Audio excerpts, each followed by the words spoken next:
Well, it's noon on July the 8th, 2024, and it's time for another session of Lunch and Learn brought to you the second Monday of every month by a cooperative effort of the Arkansas HVACR licensing program and the Arkansas HVACR Association. We're very fortunate as the only state in the union right now that has such a cooperative partnership or arrangement where we're trying to keep our industry and help consumers by making sure everybody know what code is.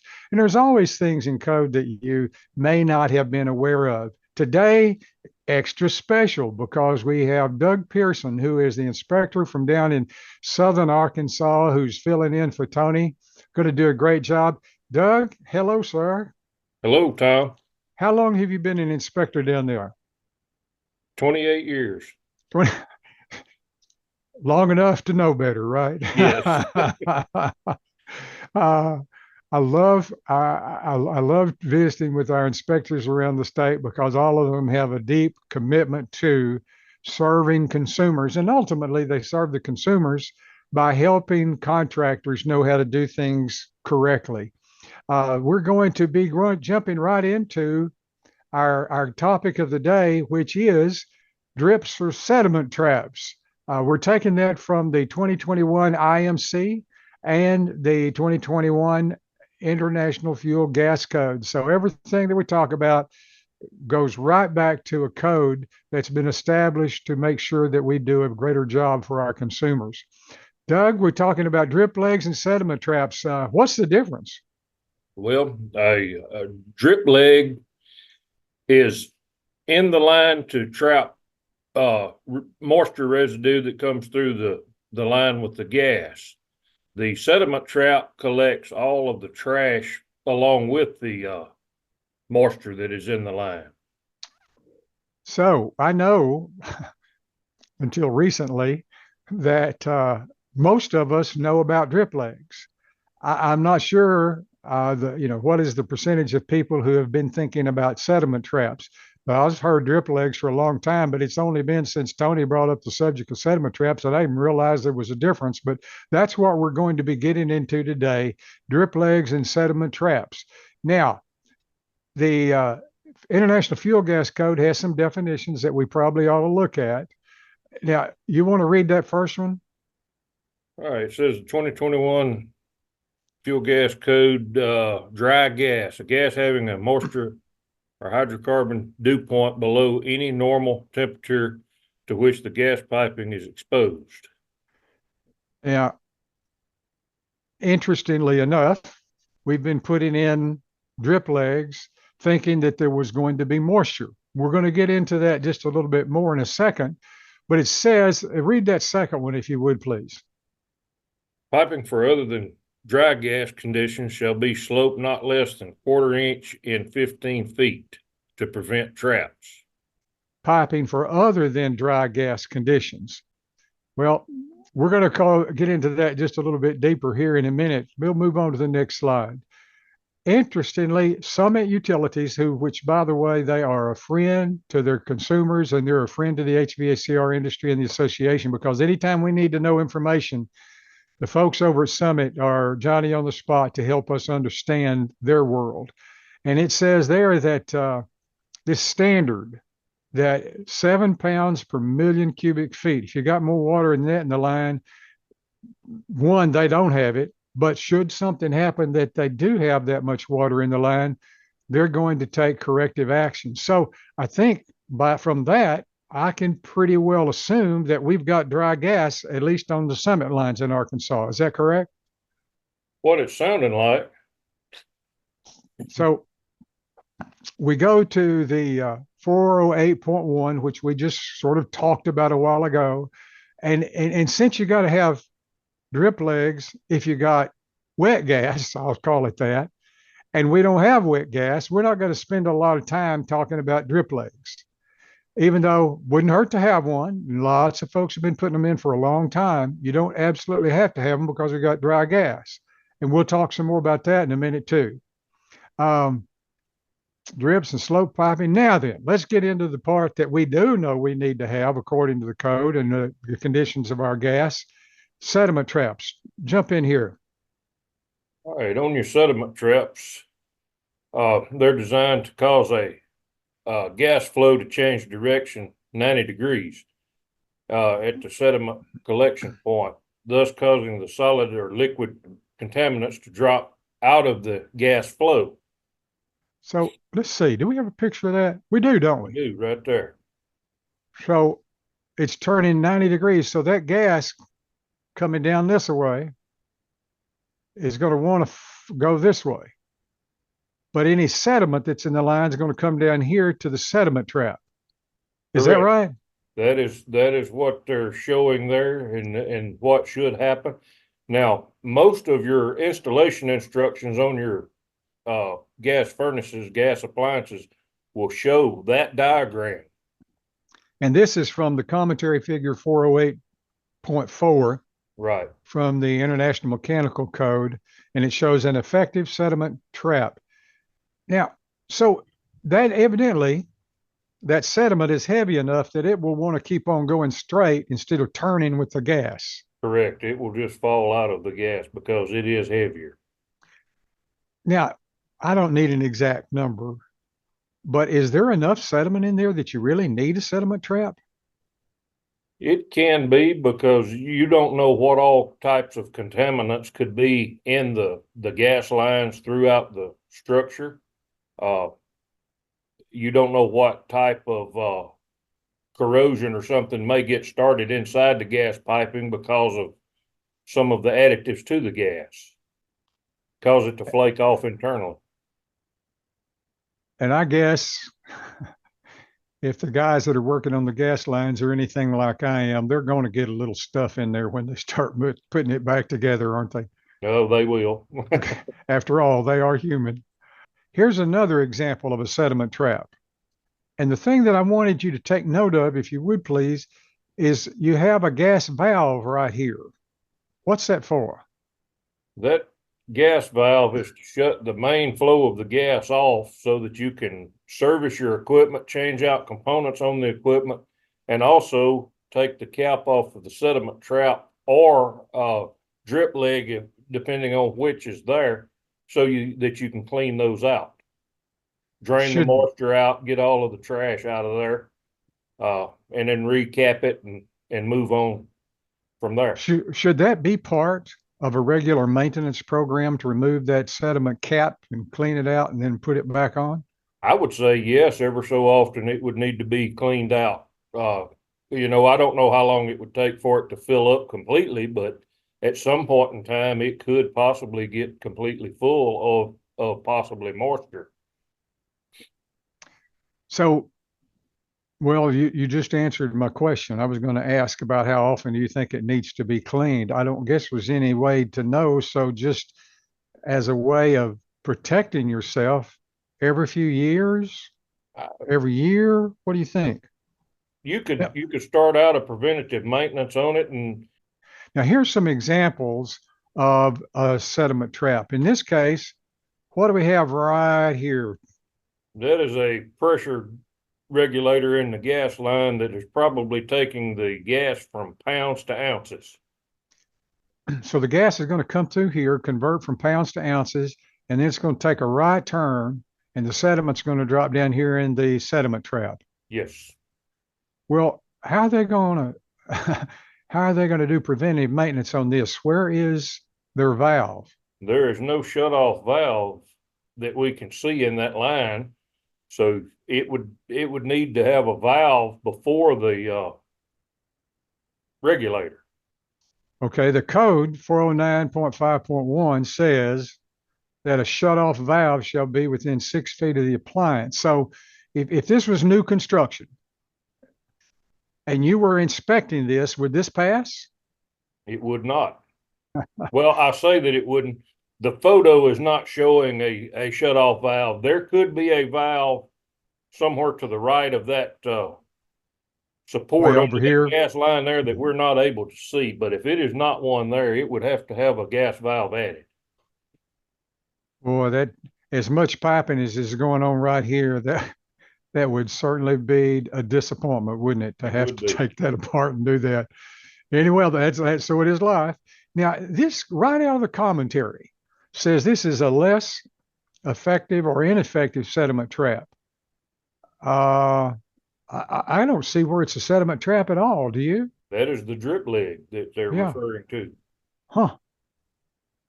And that's because the gas just goes straight through. There's Straight nothing to through, make never it changes stop. directions. There's no Right. right angle turn there or no change of direction. Huh. Now here's a couple of real world examples. What are we looking at? We are looking at the drip legs in those lines. Ah, yeah, because this is actually a question. Are these drip legs or are they sediment traps? They have a, this is in Arkansas. So assuming they have dry gas, they didn't have to do this, but they've got to come back and put in the sediment trap. Is Yes, that right? that is correct. Again, bless their heart. Now, here we go. That is where it has been corrected, and now Okay, it's showing the change of the flow direction. got you. And they've got a shutoff valve right back here. Correct. Well, And that's good. where that sediment trap and that T is located going into that cabinet of that Mhm. gas furnace, that is the actual diagram that you will see in your installation instructions on the equipment. Huh. Notice of a sediment trap has been involved in the installation instructions for some time. Yes. And see, if you look back between the gas flex line and the shutoff valve, they left the drip leg in the line. Well, they sure did, didn't they? Mm-hmm. And this was one of these having been corrected. Correct. Ah, okay, right there. Mm-hmm. And then they come to here. Now here's a drip leg, no sediment trap. Interesting thing here. It says, the code says that these are not supposed to be exposed to freezing. How do you interpret that?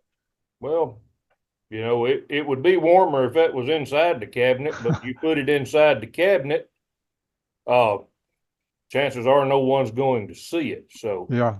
there's where you would need the preventative maintenance to come around every so often and open those up, shut your gas off, open that up, be sure it's clean and dry, and recap it so that you didn't have to worry about a freeze issue.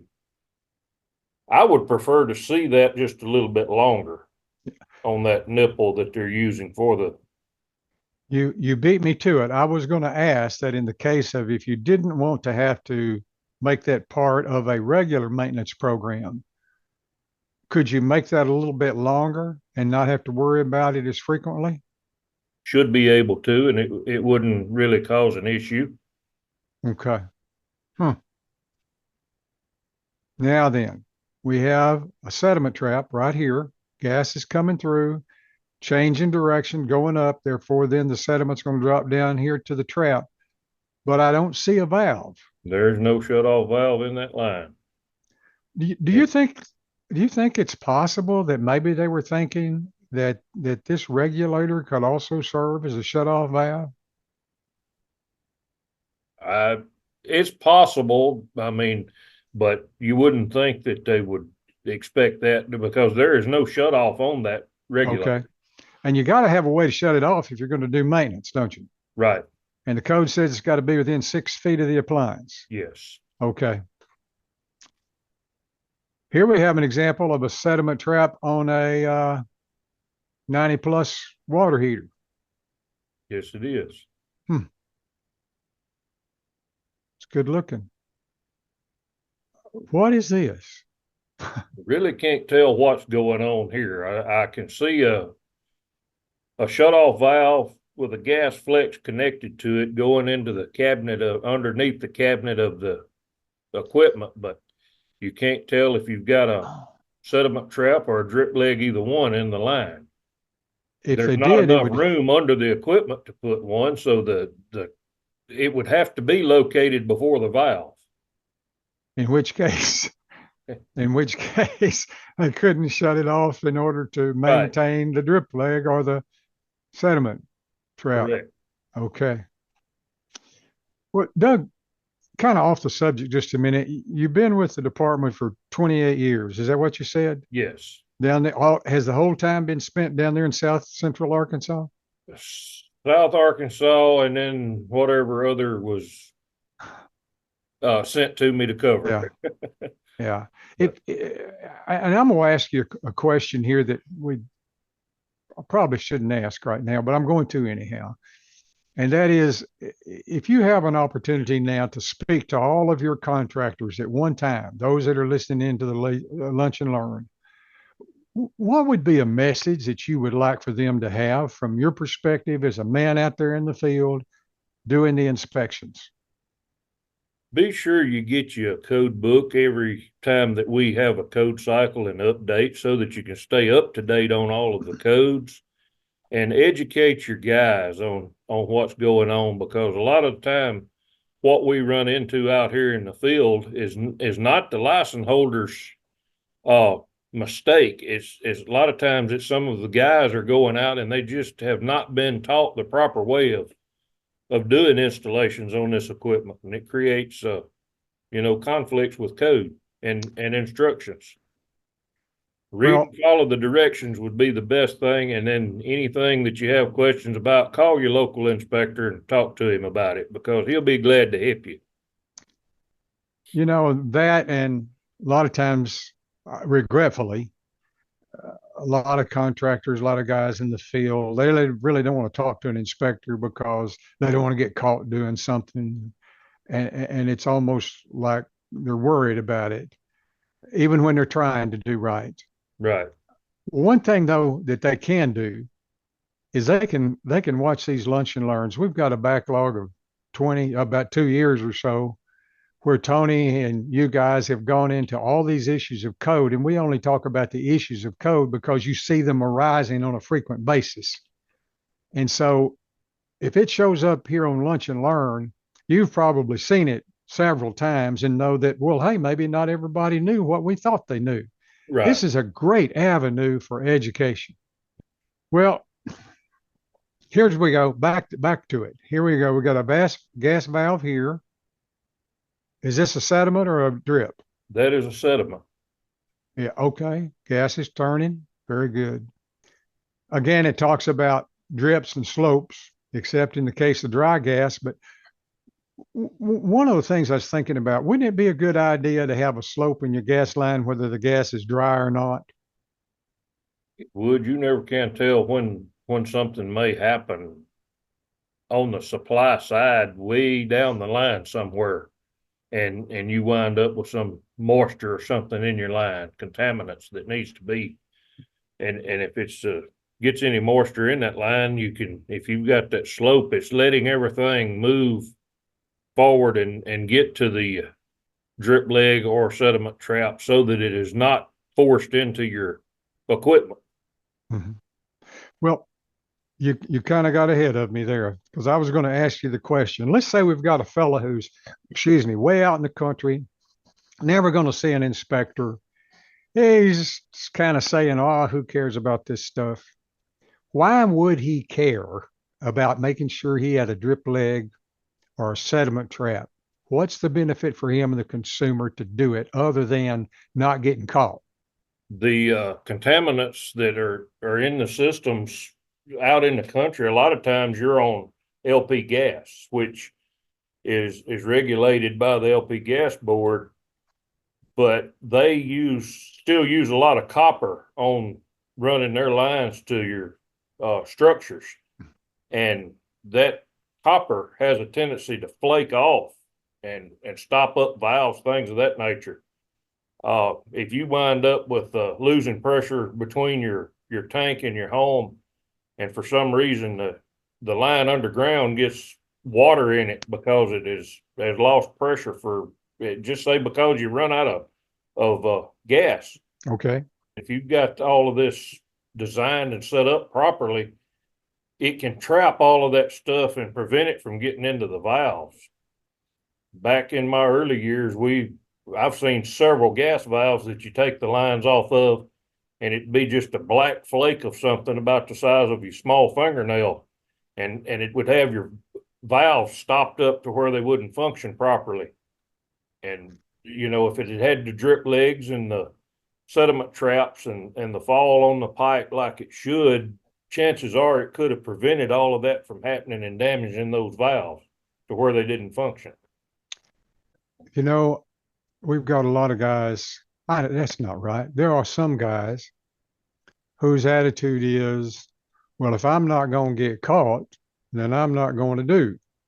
If there's no inspector, I'm not worried about it.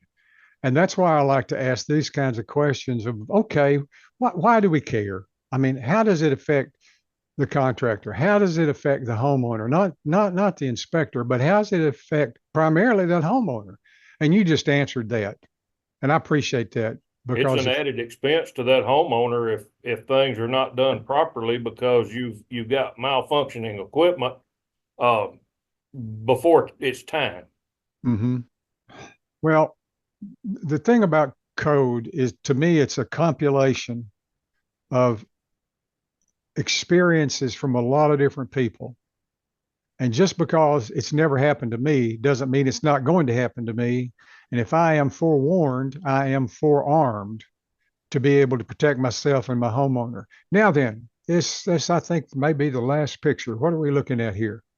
Looking at a gas furnace that has the sediment trap Right here. in the line there. Typical diagram that you will find in your installation instructions. And Okay. right on top of that T, you will see the little shiny nipple stuck out there. That is actually for your gas flex line to connect to from the main feeder. I see. All righty. But they did the sediment trap correctly then, didn't they? Yes, uh-huh. My goodness, somebody was looking at They were installation looking at instructions. got them laid out. All right. And this is kind of what you were talking about with the copper, I guess. It is. You evidently from time to time you can get too much of something that's not good. And Correct. and knowing about it, we realize that you can have a problem if that's the case. Every month we encourage everybody that's listening to go, if you got questions or compliments or complaints, call 501-682-9201, 501-682-9201. Somebody over there at Labor and Licensing and the HVACR program will take your call. We'll get back to you and you will be able to get an answer to whatever your question is. Feel free to call that number. That's the reason they publish it. It's kind of interesting to me. We got 15,000 plus people doing the heat and air conditioning world, and you're just giving an invitation out there to 15,000 people to call you if they've got a complaint. Whew, you brave folks now. Well, we'll be back in August, on August the 12th, on that Monday at 12 o'clock. Tony Woodard will be back with us. Tony, if you're listening in, we miss you. So glad that you sent Doug our way, though. He did a good job today. Uh, known Doug a lot of years, and we appreciate him so much. Doug, thank you. Thank you for having me. So we look forward to seeing you again on August the 12th. All Until right. then, lunch and learn. Go to some of our old editions, and you'll be surprised what you'll learn to help you do a better job for your homeowner. Thanks again. Bye now.